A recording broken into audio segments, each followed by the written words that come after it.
بسم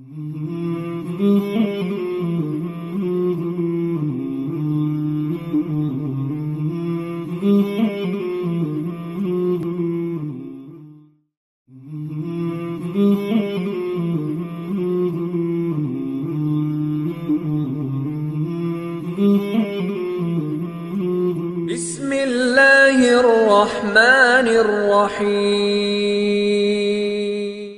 السلام علیکم ورحمۃ اللہ وبرکاتہ۔ ان الحمد للہ نحمده ونستعینه ونستغفره ونعوذ باللہ من شرور انفسنا ومن سیئات اعمالنا، من يهده الله فلا مضل له ومن يضلله فلا هادي له، أشهد أن لا إله إلا الله وحده لا شريك له، وأشهد أن محمدًا عبده ورسوله، أما بعد فإن خير الحديث كتاب الله، وخير الهدي هدي محمد صلى الله عليه وسلم، وشر الأمور محدثاتها، وكل محدثة بدعة، وكل بدعة ضلالة، وكل ضلالة في النار۔ يا أيها الذين آمنوا اتقوا الله حق تقاته ولا تموتن إلا وأنتم مسلمون۔ يا أيها الناس اتقوا ربكم الذي خلقكم من نفس واحدة وخلق منها زوجها وبث منهما رجالا كثيرا ونساء، واتقوا الله الذي تساءلون به والأرحام، إن الله كان عليكم رقيبا۔ يا أيها الذين آمنوا اتقوا الله وقولوا قولا سديدا يصلح لكم أعمالكم ويغفر لكم ذنوبكم، ومن يطع الله ورسوله فقد فاز فوزا عظيما۔ دین اسلام کی حقانیت اور اس کے فضائل و فوائد کے حوالے سے پچھلے خطبہ جمعہ میں اور اس سے پہلے بات ہوئی کہ مسلمان کو اس بات سے آگاہ ہونا چاہیے کہ اللہ نے مسلمان بنا کر اس پر سب سے بڑا کرم فرمایا ہے۔ مسلمان انسان اللہ کا خاص ہوتا ہے، اور مسلمان کے پاس مقصد حیات متعین ہے۔ اسے نیکیوں کے لیے، سخاوتوں کے لیے، خوش اخلاقیوں کے لیے، برتاؤ کی بہتری کے لیے اس کے پاس ایک بڑا سبب اور بڑی وجہ آخرت پر ایمان ہے۔ جو شخص مسلمان نہیں ہے اس کے پاس کوئی ایسی وجہ نہیں ہے جس کی وجہ سے وہ نیکی کرے۔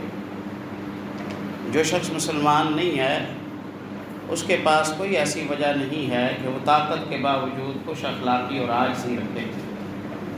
جو شخص مسلمان نہیں ہے اس شخص کے پاس سخاوت کی کوئی وجہ نہیں ہے، رشتے جوڑنے کی کوئی وجہ نہیں ہے۔ وہ تو اپنے اسٹیٹس کو اپنے پیسے کے زور پر خریدتا ہے، اپنی طاقت کے زور پر وہ لوگوں کے ساتھ برتاؤ کرتا ہے، اپنے مفادات کی بنیاد پر لوگوں کے سامنے نرم یا سخت ہوتا ہے۔ وہ آخر کیوں مالدار ہونے کے باوجود کمزوروں کے ساتھ گھل مل کے رہے؟ یہ ایمان ہے جو بندے کو ان اعمال صالحہ پر آمادہ کرتا ہے۔ یہ ایمان ہے جو ان اعمال صالحہ کی ترغیب دیتا ہے، شوق دلاتا ہے، اجر و ثواب سکھاتا ہے۔ تو دولت کے باوجود بندے میں عاجزی رہ جاتی ہے، فقر کے باوجود بندہ مایوس نہیں ہوتا، خود اعتمادی اس میں برقرار ہوتی ہے، تعلق باللہ اس کا مستحکم ہو جاتا ہے۔ وہ قطع رحمیوں کو دیکھنے کے باوجود، یعنی رشتے لوگ اس کے ساتھ کاٹ رہے ہوتے ہیں وہ پھر جوڑ رہا ہوتا ہے، لوگ بد اخلاقی کر رہے ہوتے ہیں وہ خوش اخلاقی کر رہا ہوتا ہے۔ لوگ اس کے خلاف سازشیں کر رہے ہوتے ہیں، وہ لوگوں کے لیے خیر مانگ رہا ہوتا ہے، لوگ اس کے لیے برا چاہ رہے ہوتے ہیں، وہ لوگوں کے لیے اچھا چاہ رہا ہوتا ہے۔ یہ سب کرنے کے لیے اس کے پاس وجہ اس کا مسلمان ہونا ہے، آخرت پر ایمان ہے۔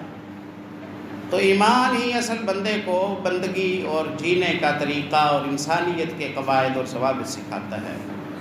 یہ بات سمجھ سے اونچی ہے کہ بندہ مسلمان بھی نہ ہو اور وہ اچھا انسان بھی ہو۔ پتہ نہیں یہ جملہ سخت ہے یا نرم ہے، بہرحال سمجھ آنے سے اونچا ہے یہ جملہ کہ وہ بندہ اگرچہ مسلمان نہیں ہے لیکن بہت اچھا انسان ہے۔ بھئی اچھائی تو سب سے زیادہ اچھائی تو اپنے محسن کے ساتھ کرنی چاہیے نا، جس کا کھاتے ہیں، جس کی زمین پر رہتے ہیں، جس کے دیے ہوئے رزق میں سے استعمال کرتے ہیں، جس نے آپ کو ماشاءاللہ بادشاہ بنا دیا، رہنے کو بڑی اچھی پرکشش رہائشیں دے دی، آپ کے پلازے ہیں، بلڈنگیں ہیں، گاڑیاں ہیں، سب کچھ ہے،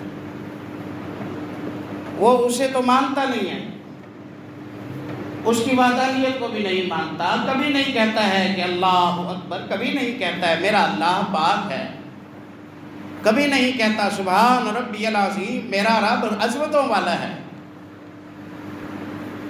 میرے ساتھ آپ کے ساتھ تو وہ اچھائی رکھتا ہے، تو اس کا کیا فائدہ؟ یہ تو وہی ہے نا کہ باپ کو جا کے 2 تھپڑ مار کے آتا ہے اور باہر گلی محلے کے لوگوں میں وہ ان کے ساتھ ان کے بیماروں کے علاج میں تگ و دو کر رہا ہوتا ہے۔ آپ سمجھتے ہیں یہ اچھا بندہ ہے؟ جس کے ساتھ سب سے زیادہ حسن سلوک کرنا چاہیے، اس کے ساتھ تو سب سے زیادہ برا سلوک ہے اس کا، وہ عیسائی ہے، ان اللہ ثالث ثلاثہ کہتا ہے، وہ یہودی ہے، عزیر کو اللہ کا بیٹا کہتا ہے علیہ الصلوۃ والسلام، وہ ہندو ہے، لاکھوں مورتیاں اس نے تیار کی ہوئی ہیں اور انہیں وہ اپنا معبود اور اپنا مسجود مانتا ہے۔ میرے ساتھ آپ کے ساتھ جناب وہ ہنس کے بول لیتا ہے، ہم کہتے ہیں بڑا اچھا انسان ہے۔ کوئی اچھا مسلمان ہوئے بغیر اچھا انسان نہیں بن سکتا بھائیو، جتنا کوئی اچھا مسلمان ہوگا اتنا اچھا انسان ہوگا۔ تو دین اسلام نے ہمیں کیا کچھ دیا، اس کے لیے پچھلے خطبہ جمعہ میں ہم نے تھوڑی سی منظر کشی کی تھی کہ لوگ کس طرح کی زندگی جی رہے تھے۔ سال کے 8 مہینے ان کے جو تھے نا وہ گھر میں قید کے تھے، باہر سفر نہیں کر سکتے، جنگیں اور خون خرابہ تھا۔ جزیرۃ العرب کا جو کسب معاش کا طریقہ تھا وہ ڈکیتی تھا، گروپ بنے ہوئے تھے، آراب کے احباش کے، قافلوں کو لوٹتے تھے، اس سے روزی چلتی تھی ان کی۔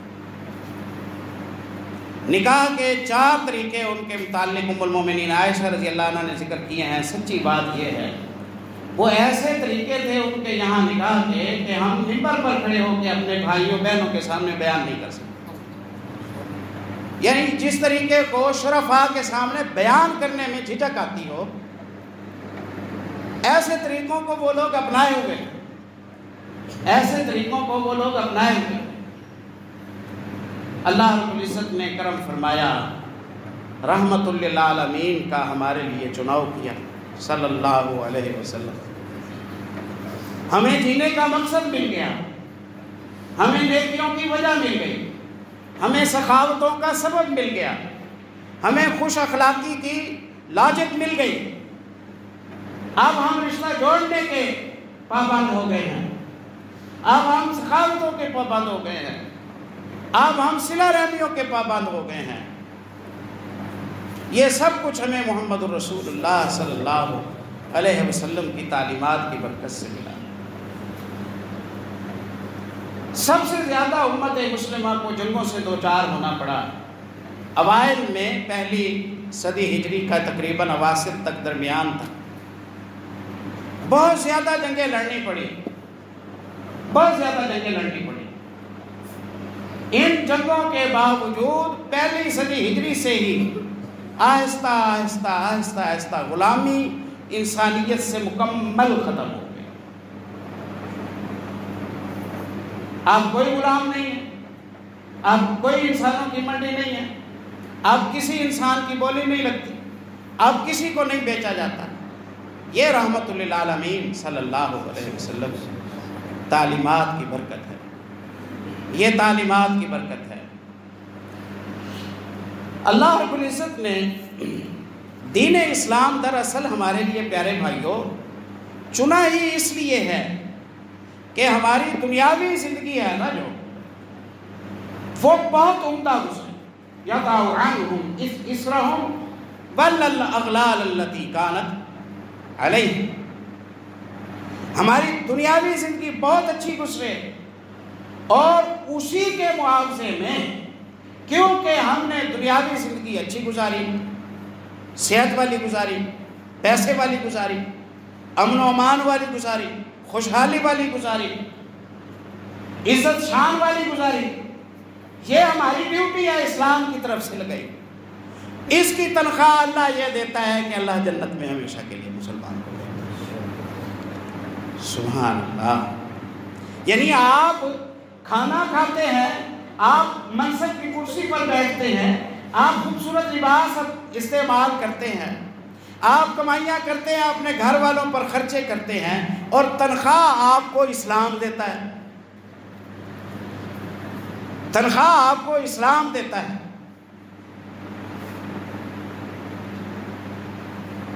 سبحان اللہ۔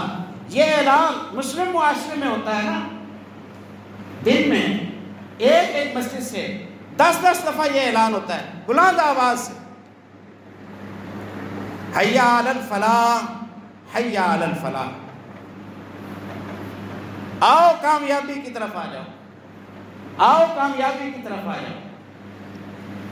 جہاں انسانیت گمراہیوں کی دلدل میں پھنسی ہوئی ہو، جہاں عزت محفوظ نہ ہو، جہاں شراب عام پی جاتی ہو، جہاں بچیوں کو زندہ دفن کر دیا جاتا ہو، جہاں خواتین کا شرف کا عالم یہ ہو کہ زندہ انہیں یا جلا دیا جاتا ہو ان کے قابل کے ساتھ، یا زندہ دفن کر دیا جاتا ہو انہیں، یا ان کا سر مونڈ کر انہیں سال بھر کے لیے کوٹڑی میں بند کر دیا جاتا ہو، ہر مہینے کے 8 دن خواتین کو اٹھا کر ایک کوٹڑی میں قید کر دیا جاتا ہو، ایسے لوگوں کے درمیان یہ اعلان بڑا پرکشش اعلان ہے، آؤ کامیابی کی طرف، آؤ کامیابی کی طرف۔ فجر کی اذان میں، ظہر میں، عصر، مغرب، عشاء میں، ان ساری نمازوں کی تکبیر۔ تو یہ پیغام حیات ہے، یہ پیغام امن ہے، یہ پیغام خوشحالی ہے، یہ پیغام عزت ہے، اس کے ساتھ وابستگی ساری خیر کی حفاظت ہے۔ ما ترکت شیئا، کوئی ایسی شے میں نے نہیں چھوڑی جس کا حکم نہ دیا ہو جو تمہارے لیے خیر والی ہو اور میں نے حکم نہ دیا ہو، اور کوئی ایسی شے نہیں چھوڑی کہ جو تمہیں نقصان دینے والی ہو اور میں نے اس سے منع نہ کیا۔ ہر نقصان دہ چیز سے منع کر دیا، ہر فائدے والی چیز کا راستہ دے دیا۔ محمد رسول اللہ صلی اللہ علیہ وسلم۔ اس کے نتائج نکلے اللہ رب العزت کی رحمت سے کہ اس قوم میں اللہ نے خوشحالی کو قائم فرما دیا۔ حدثنا رسول اللہ صلی اللہ علیہ وسلم بحدیثین رأیت احدہما وانا انتظر الآخر، 2 باتیں سکھائیں، ایک آنکھوں سے دیکھی ہے، ایک کا منتظر ہوں۔ پھر کہتے ہیں کہ وہ بھی دیکھ لی ہے، وہ بھی دیکھ لی ہے۔ ان الامانۃ نزلت فی جذر قلوب رجال من المؤمنین، مومنوں کے دلوں کی جڑوں میں اللہ نے امانت داری کو ڈال دیا ہے۔ ان کا ایمان کہتا ہے امانت دار ہونا چاہیے تجھے، دھوکے باز نہیں ہونا چاہیے، مال لوٹنے والا، عزت کو میلی نگاہ سے دیکھنے والا، بد نیت بدخواہ تجھے نہیں ہونا چاہیے۔ الا من اتى اللہ بقلب سلیم، خبردار تیرے دل کو بیمار حالت میں اللہ نہیں دیکھنا چاہتا، سلامت دل کے ساتھ آئے، تو کوڑی نہ ہو، تو کسی کے لیے بدگمان نہ ہو، تو کسی کو تکلیف دینے والا نہ ہو۔ یہ دین اسلام ہے نا جو کہتا ہے کہ غیبت کرنے والے کی غیبت بھی نہ کر، غیبت کرنے والے کی غیبت بھی نہ کر۔ نہیں بتایا رسول اللہ صلی اللہ علیہ وسلم کے ساتھیوں نے ان 2 قبروں والوں کا نام جن قبروں کے پاس کھڑے ہو کر رسول اللہ نے کہا تھا انہما لیعذبان، ان دونوں کو عذاب ہو رہا ہے، انہما لیعذبان، دونوں کو عذاب ہو رہا ہے۔ ایک کا کام چغلی کرنا تھا اور ایک پیشاب کے چھینٹوں سے بچاؤ نہیں کرتا تھا، اس وجہ سے دونوں پکڑے گئے، اپنی سزا پوری کر رہے ہیں۔ قبریں کس کی ہیں؟ ابن حجر رحمہ اللہ لکھتے ہیں یہ قبریں بقیع میں تھیں اور نئی قبریں تھیں۔ یہ قبریں بقیع میں تھیں، نئی قبریں تھیں۔ اب ایک قبر بنی ہو 10 20 50 بندے تو آئے ہوں گے نا، اور بقیع میں اور مسجد نبوی میں کتنا فاصلہ ہے؟ مسلمانوں کی قبریں ہیں، کوئی اللہ کا بندہ نہیں بتاتا ہے کہ کس کی قبریں تھیں، کوئی نام لے کے بتاتا ہے۔ کیوں؟ ہمیں کیا پڑی کہ ہم نامینیٹ کر کے کسی کو رسوا کریں؟ ایسے لوگ تیار کیے نبی پاک صلی اللہ علیہ وسلم۔ عورت آئی، اس نے آ کے کہا اصبت حدا فاقمہ علیہ، جرم کر آئی ہوں، سزا کے لیے حاضر ہوں۔ جرم جو بتا رہی ہے وہ 2 بندوں کا جرم ہے، ایک بندے کا جرم نہیں ہے۔ تو تحقیق کا انداز دیکھیے رسول اللہ صلی اللہ علیہ وسلم۔ آپ صلی اللہ علیہ وسلم نے سب سے پہلے پوچھا ذہنی توازن ٹھیک ہے؟ ہاں جی ٹھیک ہے۔ گناہ جو جس کا اقرار کر رہی ہے اس کا تعارف صحیح جانتی ہے، یہ کسی اور گناہ کو تو نہیں کہہ رہے، گناہ کا تعارف بھی جانتی ہے۔ آپ صلی اللہ علیہ وسلم نے اس سے نام نہیں پوچھا، کون ہے، کہاں سے آئی ہے، ایڈریس لکھا جا، ضامن یہاں دے جا ہمیں، تجھے جو گرفتار کرنا ہو کیسے ہم گرفتار کریں گے، تو اپنے جرم کا اعتراف خود کر رہی ہے۔ اس کی تحقیق میڈیکلی طور پر کی آپ صلی اللہ علیہ وسلم نے، ٹھیک ہے ہاں ٹھیک ہے۔ پھر اس کے بعد آپ صلی اللہ علیہ وسلم نے فرمایا فی الحال نہیں حد قائم کی جا سکتی، فی الحال جاؤ، چلی گئی۔ اسی معاشرے نے، شاید پہلے بات ہوئی ہو 2-3 جماعت ہو چکے ہیں، اسی معاشرے نے اسے قبول کیا، جینے دیا، رہنے دیا وہاں۔ وہ خامد والی ہے، اسی خامد کے ساتھ رہی ہے، اس کے سسرال ہے، اسی ساس سسر کے ساتھ رہی ہے، اس کے میکے ہیں، انہوں نے رہنے دیا اسے وہاں مدینے میں۔ ہم شرفاء کے ساتھ کوئی اس طرح رہ سکتا ہے؟ جان نہ لے لیں ہم، کوئی ہمارا مجرم نہیں ہے، ہم اسے بھی معاف کرنے کے لیے تیار، کسی نے ہمارا کچھ نہیں بگاڑا، ہم اسے بھی معاف کرنے کے لیے تیار۔ یہ کیسے فرشتے تیار کیے نبی پاک صلی اللہ علیہ وسلم، علل اعلان، لوگوں کے سامنے آ کر اس نے جرم کا اعتراف کیا۔ آپ نے اس سے نام نہیں پوچھا، شریک جرم کا نام نہیں پوچھا، اس کا کوئی پتہ ایڈریس نہیں پوچھا، کوئی شے نہیں پوچھی آپ صلی اللہ علیہ وسلم نے۔ فی الحال جاؤ، اور ہمارا ایمان ہے اور رسول اللہ صلی اللہ علیہ وسلم کی تعلیم، ادرؤوا الحدود عن اہلھا، حدود سے بچانے کی کوشش کرو لوگوں، حدود سے لوگوں کو بچانے کی، پھانسنے کی کوشش نہ کرو، بچانے کی کوشش کرو۔ آپ نے ٹائم دیا اسے، چلی جاتی چلی جاتی، دوبارہ نہ حاضر ہوتی نہ حاضر ہوتی، دوبارہ آ کے مطالبہ سزا نہ کرتی نہ کرتی، کوئی پریشانی کی بات نہیں تھی۔ پھر آئی پھر آئی پھر آئی، بار بار آ رہی ہے۔ آپ صلی اللہ علیہ وسلم نے اس پر اللہ کا حکم قائم کیا، ایک سوال نہ اس سے رسول اللہ نے کیا صلی اللہ علیہ وسلم، نہ اس مسلم معاشرے کے کسی فرد نے کیا کہ بتا تیرا شریک جرم کون تھا، کسی نے بھی نہیں کیا۔ یہ گڑے ہوئے ہیں، انہیں پکے استاد کے ہاتھ لگے ہوئے ہیں، یہ رحمت للعالمین کے شاگرد، انہیں کیا پڑی، یہ لوگوں کے پول ٹٹولتے رہیں، لوگوں کے جرم دیکھتے رہیں، لوگوں کی حقیقت حال کے حوالے سے یہ جاسوسیاں کرتے رہیں، انہیں اس کی کیا ضرورت ہے؟ انہیں سکھایا یہ گیا تو اپنی نبیڑ، تو اپنا سنبھالا کر، تیرا ٹائم تھوڑا رہ گیا ہے، آگے تجھے لمبے سفر پر جانا ہے۔ اس لیے وہ کیا کرتا ہے، وہ کیا نہیں کرتا ہے، یہ اس کا معاملہ ہے، اللہ کا اور اس کا معاملہ ہے۔ 2 دن ہم جس فرد کو اپنے معاشرے میں، بعض دفعہ اپنے گھروں میں برداشت کرنے کے لیے تیار نہیں ہوتے، اس طرح کے افراد کو 2 سال اصحاب رسول اللہ صلی اللہ علیہ وسلم نے عزت دی۔ اس کا فائدہ کیا ہوا؟ اس کا فائدہ یہ ہوا کہ جس سے آج خلل اور جرم ہوا ہے نا، اسے شرمندہ ہونے کا ٹائم مل جاتا ہے، اسے سوچنے سمجھنے کا ٹائم مل جاتا ہے، اسے تلافی کا ٹائم مل جاتا ہے، اسے اس معاملے کو ٹھیک کرنے کا ٹائم مل جاتا ہے۔ سبحان اللہ۔ فاطمہ مخزومیہ کا ہاتھ کٹ گیا، رسول اللہ کے گھر آتی تھی صلی اللہ علیہ وسلم، ام المومنین فرماتی ہیں آتی تھی، سوالات کر جاتی تھی، جواب لے جاتی تھی، پھر آتی تھی۔ کانت تاتینا ایام رسول اللہ صلی اللہ علیہ وسلم۔ تو مجرم کا تعلق اللہ کے ساتھ اس کا معاملہ ہے، سزا مل گئی ہے، ختم، بھول جاؤ اس بات کو، اس بات کو بھول۔ وہاں مثالی امن و امان اللہ نے قائم فرمایا۔ سیدنا عدی ابن حاتم رضی اللہ تعالیٰ عنہ سے حدیث آتی ہے، عدی ابن حاتم کہتے ہیں، حاتم تائی کے بیٹے ہیں، عرب کے مشہور سخی کے بیٹے ہیں، عیسائی مذہب سے تعلق رکھتے تھے۔ ان کی بہن نے رسول اللہ صلی اللہ علیہ وسلم کے ہاتھ پر اسلام قبول کیا اور کہا کہ میں حاتم کی بیٹی ہوں اور میرا بھائی یہاں سے بھاگ گیا ہے، اگر آپ اسے جان کی امان لے تو میں واپس لے۔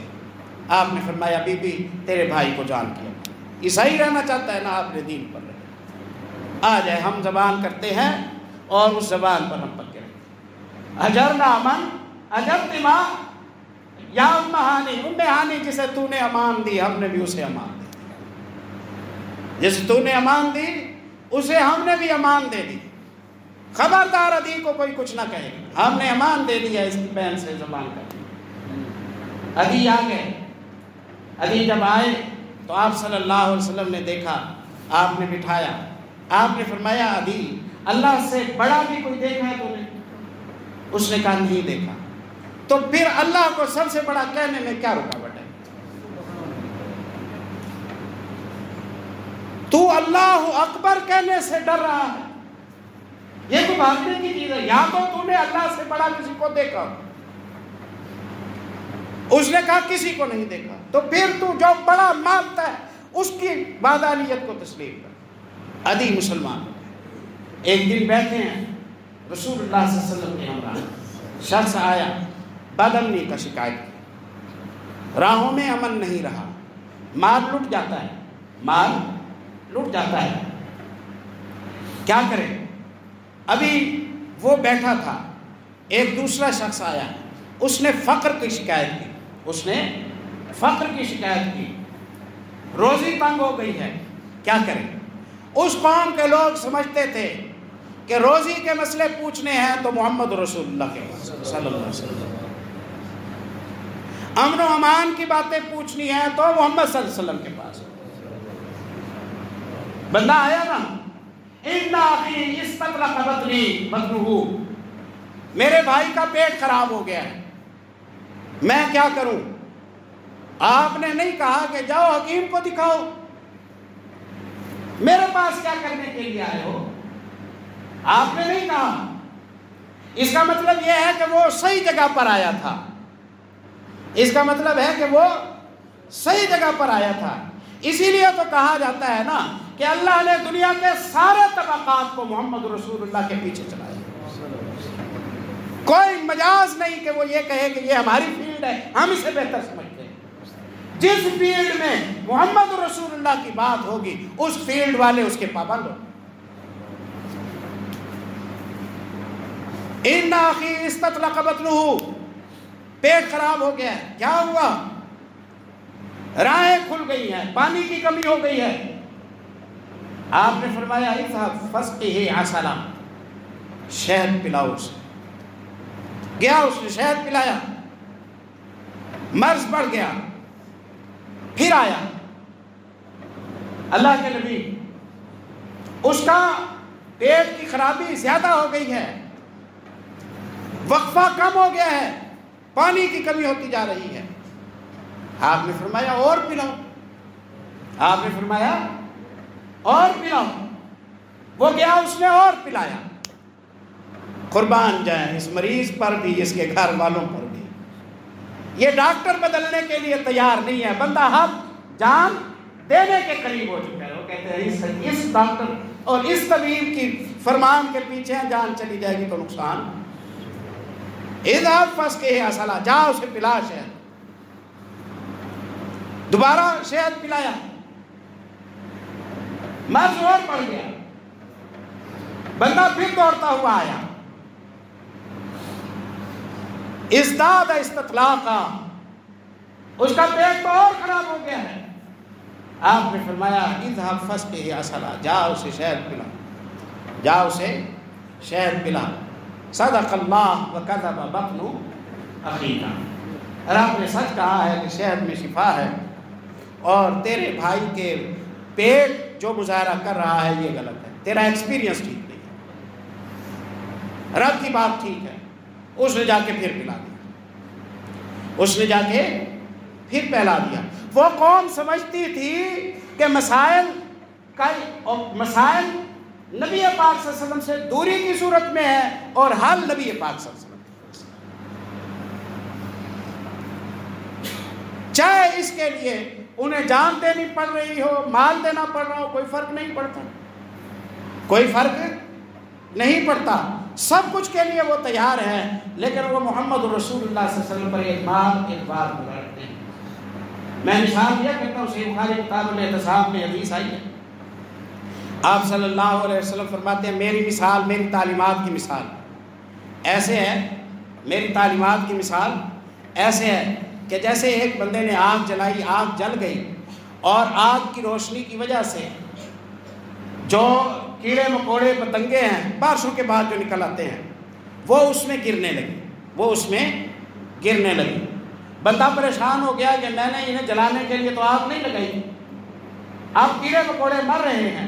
تو وہ وہاں کھڑے ہو کر کیڑوں مکوڑوں کو ہٹانے کی کوشش کرتا ہے کہ آگ میں نہ جاؤ، مر جاؤ گے، ہلاک ہو جاؤ گے.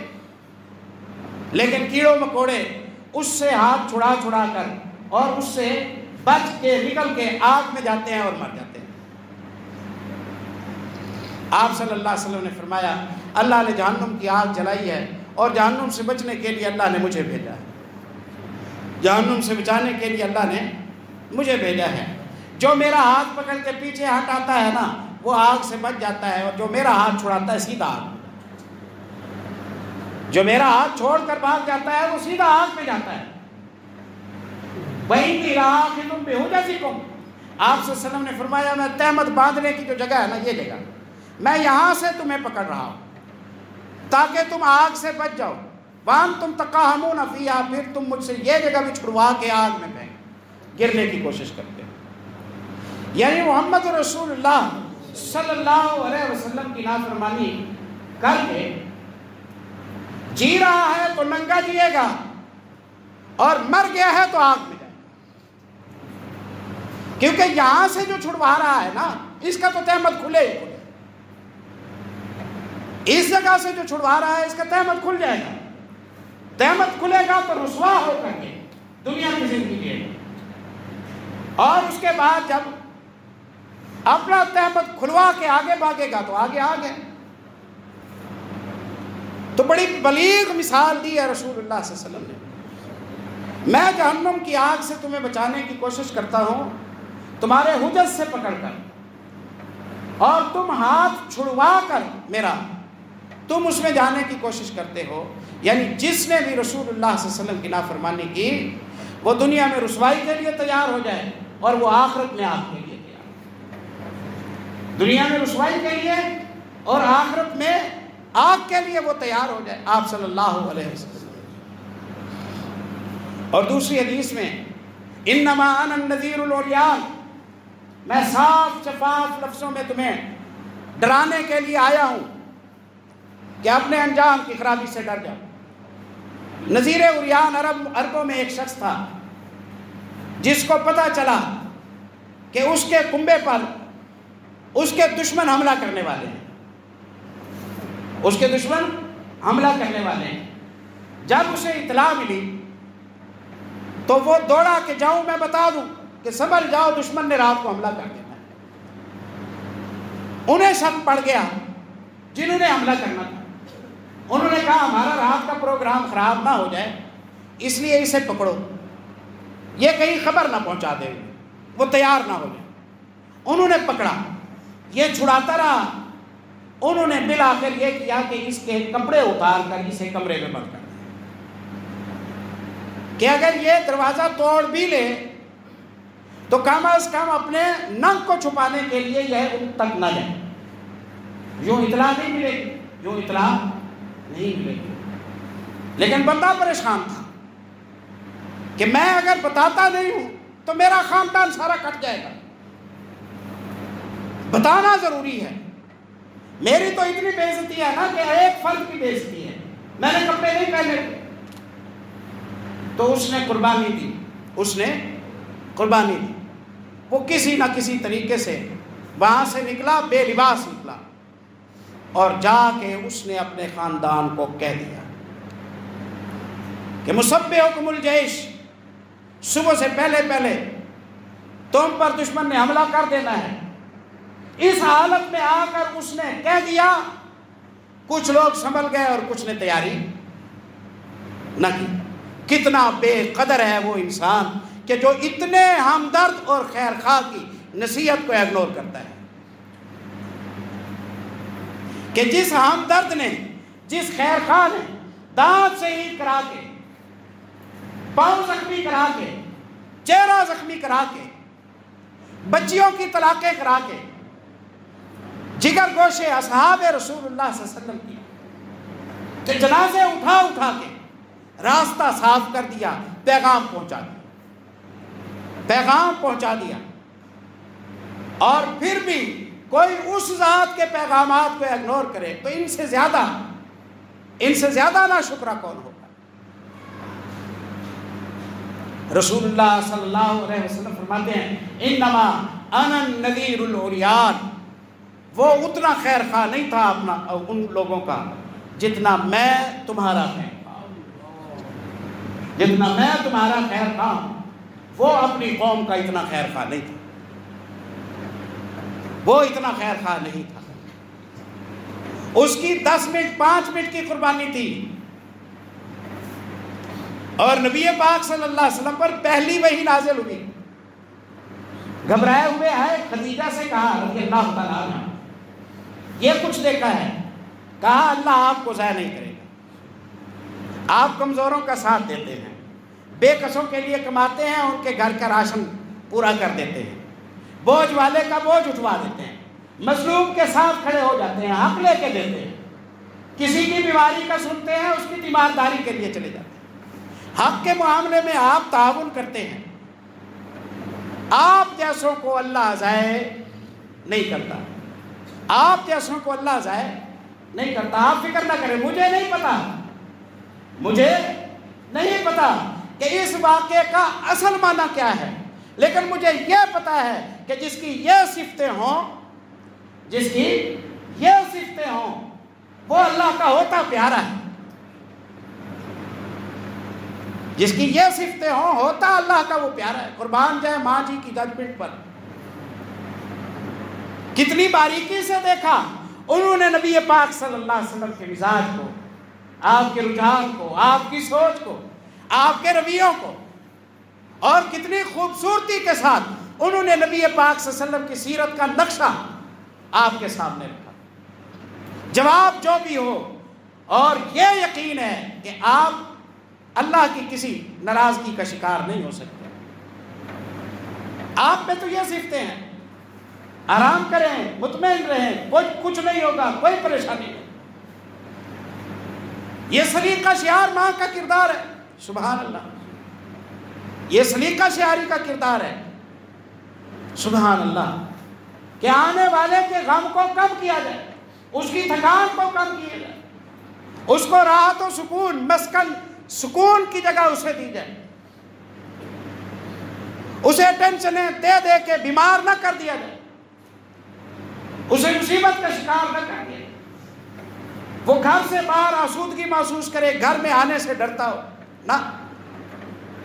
ام المومنین نے یہ کہا، کچھ آپ صلی اللہ علیہ وسلم کی کیفیت ٹھیک ہوئی، ہاتھ پکڑا لے گئی ورقہ کے پاس، ایسا واقعہ ہوا ہے، کہا بیٹے کاش اس وقت میں جوان ہوتا، میں آپ کا ساتھ دیتا جب لوگ آپ کو نکال دیں گے۔ کہا مجھے نکال دیں گے؟ کہا جو بھی یہ دعوت لے کے آیا ہے الا دیا، لوگ اس کے دشمن ہو گئے۔ تو دشمنیاں برداشت کر کر کے نبی پاک صلی اللہ علیہ وسلم نے اپنی زندگی کا سکون قربان کیا اور لوگوں کو سکون دے گئے۔ پیسے کی کمی کی شکایت کی، آپ نے اسے بھی جواب نہ دیا۔ عدی کہتے ہیں مجھ سے کہا ارائیت ملک الہیرا، ہیرا کا شہر دیکھا ہے؟ میں نے کہا کہ دیکھا تو نہیں ہے، سنا ہے۔ آپ نے فرمایا کہ لئن طالت بک الحیات، عدی اگر تیری زندگی اللہ نے لمبی کی تو تو دیکھے گا ملک ہیرا سے ایک مسافر عورت چلے گی۔